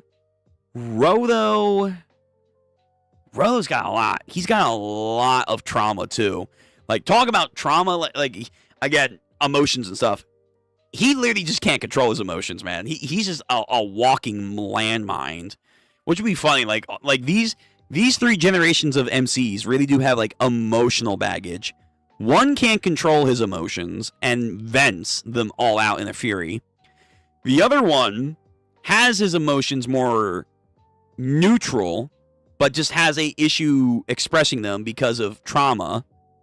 Then the last one is bubbly and giddy, but it's more of a survival mechanism because he doesn't properly understand social cues and whatnot. So therefore, his emotional state isn't really normal. So if you put those 3 together, man, that would be a weird conversation amongst them. Anyway, but yeah, I would probably say personal favorite is Ichi because he gets me hyped. But written the best, I might have to say Ro, though. But Chihiro is getting there.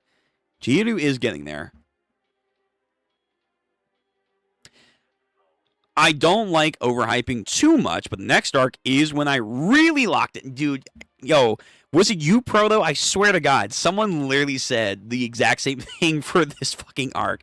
I don't want to hype this, but this arc is when I locked in. It's like, okay, fair enough. But I see you. But the next arc is when I really locked in the Kagurabachi story. There's a very strong emotional core weaved through the next chunk of the manga. Okay. Would be fair to include Denji, the mess that he is. You can. I dropped Denji and Chainsaw Man chapter 60, and I haven't looked back. You can. Like, if we do a tier list, I'm probably going to have, like, 2 things to say about Denji. That's pretty much it. It's on me. Maybe we'll do, like, one where it's like, okay, if you guys want to come out en masse and say your piece on where to vote, and maybe we'll have, like, a poll to put them, we can do that. As well, like, compare side by side, yours versus mine. But at the end of the day, for Denji, for me, I get why people like Denji, although I guess he didn't end off too well, from what I can tell. I can see why people initially did like Denji and like the author's story style, but I don't know. I think what they were trying to get with Denji, I've seen done better and less confusing and more enjoyable overall. So yeah, I just didn't really rock with Denji, but yeah, we can add him. That's fine. Chihiro is tied for my favorite Bachi character. The other will be introduced soon. Okay, all right. Ichi, Gachi, and Bachi, the new big 3. Yes, the eyes, man. It's the eyes. The Ichi, Gachi, Bachi. Ichi seems to be a callback to One with Nature, Animal Child archetype, like Kid Goku, or Gon, as I see it. But yes, Kid Goku too. Yeah. Okay, that's it, everyone. Good conversations, honestly. You guys really like to pull up for Kagurabachi, so I've been noticing that. Like, you guys pull up in waves for this, so that is interesting to see. Like, JJK people kind of pulled up, but not really. Each of the which people do pull up, but it's like a small group of you. Gachi Koda, not really. Like, when I was first starting off, there was a good bit of people, but now that I think because of the hiatuses, I think from what I can tell, there is kind of a drop with Gachi Koda support, which is sad. This is kind of why I'm begging Rane to like get out of that publishing company or whatever the fuck's going on where they're hindering these manga stuff to be released and whatnot in such a manner. But yeah, like there's not too many people that will pull up, but you guys consistently pull up for Kagurabachi, so that's good to know. That is good to know. But okay, I gotta head out. Tomorrow we have Apothecary Diary. We're going to be watching the end of Season 1 on the channel. Maybe Season 2, Episode 1. We'll see. It's a good show. It's good. I see why people like it. But I need maybe just a little bit more. And then Sunday, we will have, again, New Gen, Hunter x Hunter, Ichi, Iruma, Gachi Koda, finishing up the actual full chapter, One Punch Man manga, and then starting Arc 3 of Kagurabachi. Yeah. Okay. Thank you guys for showing up. Much appreciated. I always enjoy the conversations when people pull up for streams. Thank you. Thank you very much. And being patient with me. I know I don't have the best scheduling. I'm trying to get better at that and trying to be more active here with you guys. So it's gonna improve. I promise. So I just hope you guys can stick around and bear with the mess that we do for streaming. And you all just are finding something you enjoy about it. But enough said. Gotta go. Stay safe. Have a good day, a good afternoon, a good night. And make sure you stay hydrated. It's hot as balls outside. You take care of yourself mentally and physically. And remember, if you don't believe anyone believes in you, just know that I believe in you. Believe in the me that believes in you, okay? You can achieve your dreams. You still have time, by the way. This is still a lot of months left in this year. It can still be your year.